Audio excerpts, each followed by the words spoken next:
अस्सलाम वालेकुम नाज़रीन, मिल्ली वॉइस के खुसूसी बुलेटिन आलमी शब रोज़ में आपका खैर मकदम है। मैं अब्दुल वहाब। ख़बरों को तफसील से देखने से पहले पेश है अहम सुर्खियाँ। कर्नाटक के मंदिर में दलित खातून को मारपीट कर घसीट कर बाहर निकाला गया, वीडियो हुआ वायरल। मोदी की बीवी को माँ के आखिरी रसूमात में नहीं होने दिया गया शामिल, जशोदाबेन जिल्लत-आमेज सुलूक से नाराज़।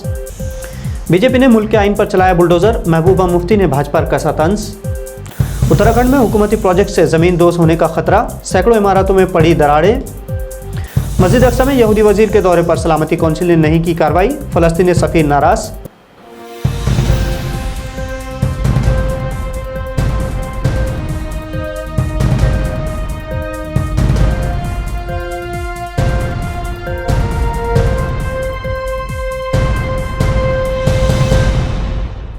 बेंगलुरु के एक मंदिर में एक दलित खातून को लातों से मारने, घसीटने और लाठियों से मारने का एक वीडियो सोशल मीडिया पर वायरल हो रहा है। वाक़या हालांकि 21 दिसंबर को पेश आया था, लेकिन वीडियो अब दस्तयाब होने से आलमी सतह पर अवाम में नाराज़गी है। दरअसल हेमावती नामी एक मुतासिरा खातून ने पुलिस स्टेशन में शिकायत दर्ज कराई कि मुलजिम मनी कृष्णा लक्ष्मी नरसिम्हा स्वामी मंदिर का धर्म ऋषि है। अमृताहली इलाके में वाक़ इस मंदिर के वीडियो में देखा जा सकता है कि खातून को बार बार थप्पड़ मारे जा रहे हैं, बालों से पकड़कर घसीटा जा रहा है। मुलजिम को उसे लाठी से पीटते हुए भी देखा जा सकता है, जबकि वो पनाह के लिए दौड़ रही है। शिकायत दर्ज करने के बाद पुलिस ने मुलजिम के खिलाफ दफ़ा 354 के तहत केस दर्ज कर लिया है। औरतों को उनके हुकूक दिलवाने की बात करने वाले वज़ीर-ए-आज़म नरेंद्र मोदी की बीवी जशोदाबेन इस उम्र में भी अपने बुनियादी हुकूक से महरूम है। वज़ीर-ए-आज़म मोदी की मां यानी अपनी सास हीराबेन मोदी की हाल ही में मौत हुई थी, लेकिन आखिरी रसूमात में भी जशोदाबेन के मुताबिक उन्हें शामिल नहीं होने दिया गया।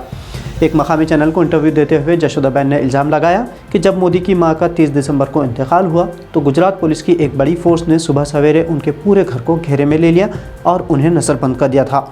आखिरी रसूमात में शामिल होने के लिए उन्हें इजाज़त तक नहीं दी गई।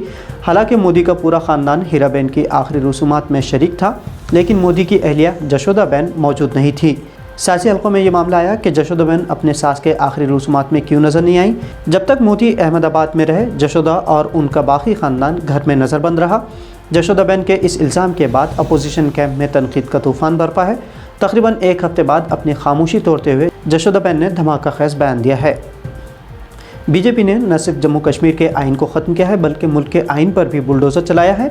इस तरह का कहना है कभी बीजेपी के हमरा हुकूमत बनाकर धोखा खाने वाली कश्मीरी रहनुमा महबूबा मुफ्ती का। अपने वालिद की बरसी के मौके पर पीडीपी पार्टी लीडरों और वर्कर्स से खिताब करते हुए महबूबा मुफ्ती ने कहा कि उनके वालिद मुफ्ती मोहम्मद सईद जम्मू कश्मीर को हिंदुस्तान और पाकिस्तान के दरमियान एक पुल बनाना चाहते थे, ताकि जम्मू कश्मीर के लोगों के दर्द को दूर किया जा सके। लेकिन जम्मू कश्मीर जंग एक अखाड़ा बन गया है, यहाँ 30 बरसों से खून खराबा चल रहा है। महबूबा मुफ्ती ने कहा कि मुफ्ती मोहम्मद सईद ने सेकुलर इंडिया के साथ हाथ मिलाया था।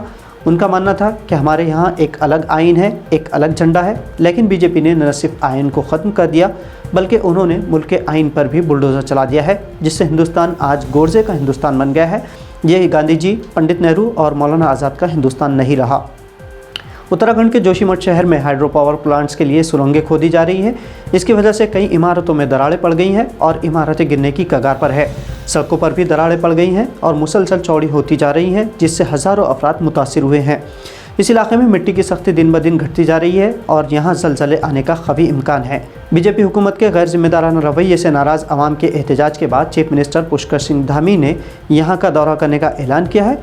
अवाम मुसलसल मुतालबा करती आ रही है कि मसले का हल तलाश किया जाए और मुनासिब बाज़ाबातकारी की जाए, लेकिन रियासती बीजेपी हुकूमत का कहना है कि वो माहिरीन की रिपोर्ट मिलने के बाद ही हर मुमकिन कदम उठाएगी। मकामी अवाम के मुताबिक हुकूमत प्रोजेक्ट्स के लिए सड़कों को चौड़ा करने और बाईपास तामीर करने, चट्टानों को धमाके से उड़ा रही है, जिससे अवाम मुस्तकिल खौफ के आलम में सर्दियों की रातों में भी घरों से बाहर रहने मजबूर है।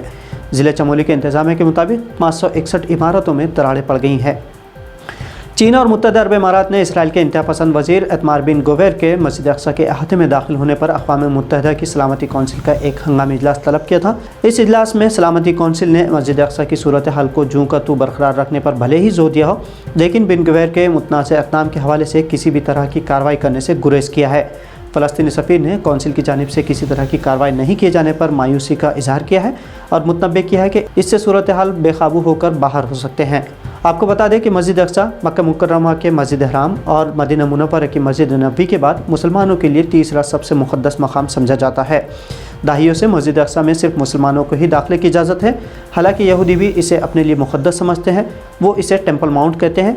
इसराइल के इंतहा पसंद ग्रुप तवील अरसे से मस्जिद अक्सा के स्टेटस को तब्दील करने और यहाँ यहूदी कनेसा तामीर करने का मुतालबा करते रहे हैं। बरतानिया के शहज़ादा हैरी ने अफ़गानिस्तान में 25 अफराद को हलाक किया था, जिसका एतराफ़ खुद उसने अपनी किताब स्पेयर में किया है। हैरी के मुताबिक उसने ये कत्ल अफ़गानिस्तान की जंग के दौरान किए, जिसके लिए उसे कोई नदामत है और ना ही फ़ख्र। अपने ज़रिए मारे गए लोगों के बारे में बताते हुए हैरी ने किताब में लिखा कि फ़ौजियों को ये इल्म नहीं होता कि उन्होंने कितने लोगों को हलाक किया है।